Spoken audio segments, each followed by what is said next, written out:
We're right here on the property getting to see, smell, feel, taste, and experience what the community members are getting to experience, and that really brings the entire vision and meaningful work to life.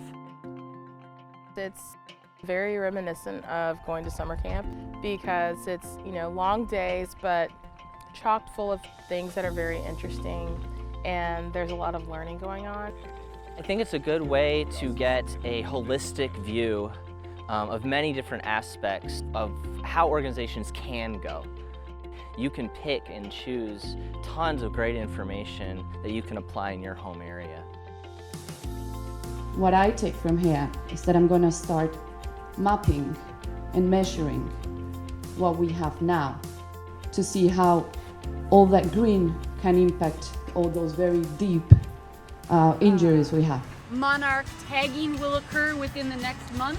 Ver este modelo y ver que vale la pena y que funciona es como el gran mensaje que me llevo, aparte de un montón de cosas y de técnicas y de herramientas que nos están compartiendo, que creo que van a funcionar mucho en la estructura que nosotros apenas estamos empezando a formar.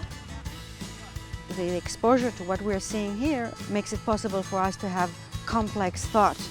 What this intensive does is it really brings it alive.